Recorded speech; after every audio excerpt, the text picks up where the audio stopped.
Namaku Reza. 3 tahun lalu aku kerja magang di sebuah rumah sakit tua di pinggiran Jogja.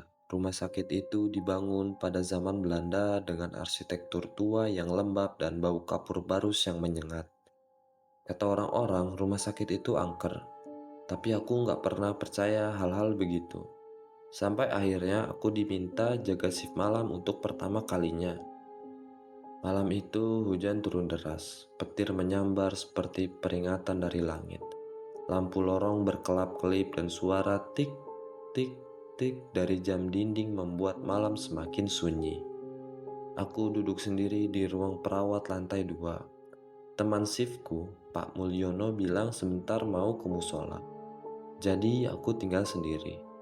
Jam menunjukkan 1:13 pagi. Dan tiba-tiba aku mendengar suara ting dari ujung lorong. Itu adalah suara lift, tapi anehnya lift itu sudah rusak sejak aku datang magang di sini.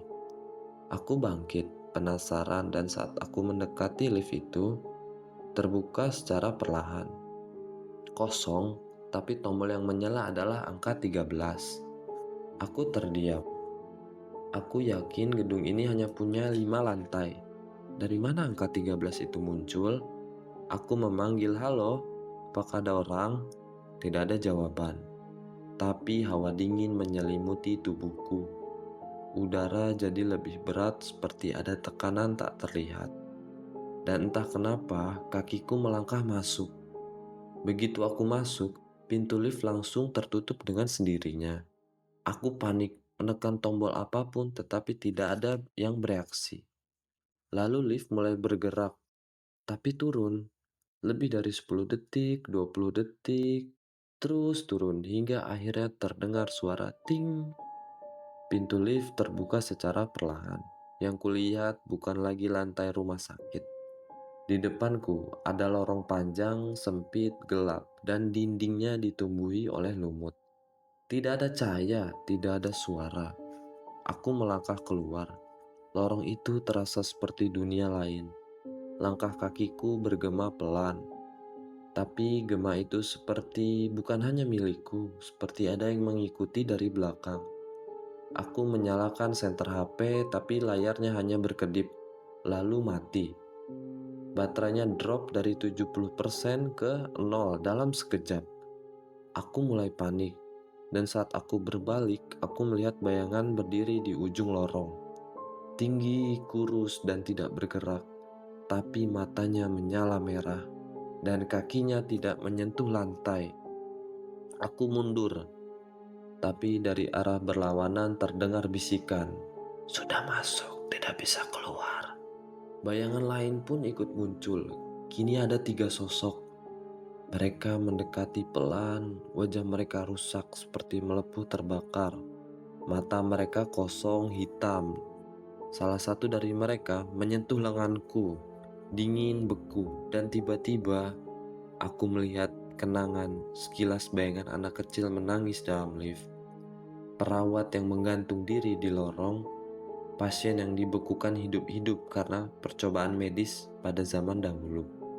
Semua itu terjadi di tempat ini, di lorong ke-13. Aku menjerit, tubuhku lemas, lalu semuanya gelap. Aku terbangun di ranjang rumah sakit. Beberapa perawat bilang mereka menemukanku pingsan di depan lift lantai 2. Padahal sebelumnya aku tidak pernah naik lift. Saat aku ceritakan semua, mereka saling pandang dan menyuruhku istirahat. Tapi satu perawat tua, yaitu Bu Sumarni, mendekatiku diam-diam dan berbisik, "Kamu lihat lorong itu ya? Lorong ke-13." Aku pun mengangguk. Ia langsung terlihat sangat pucat. Dulu tempat itu adalah ruang bawah tanah eksperimen zaman Jepang. Mereka menyiksa pasien di sana. Beberapa korban masih terjebak dan hanya bisa terlihat oleh orang yang ditandai. Aku pun tertawa kaku, mengira itu hanyalah dongeng semata. Tapi sampai hari ini, setiap malam aku masih bisa mendengar suara lift tua itu berbunyi sendiri. Dan anehnya, angka 13 itu selalu muncul di mimpiku.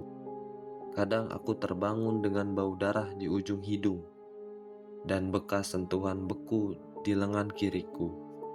Dan kamu, kalau suatu saat kamu berada di rumah sakit tengah malam dan lift tiba-tiba terbuka dengan sendirinya dengan angka 13 yang menyala, jangan masuk karena tidak semua orang bisa kembali dari lorong ke 13.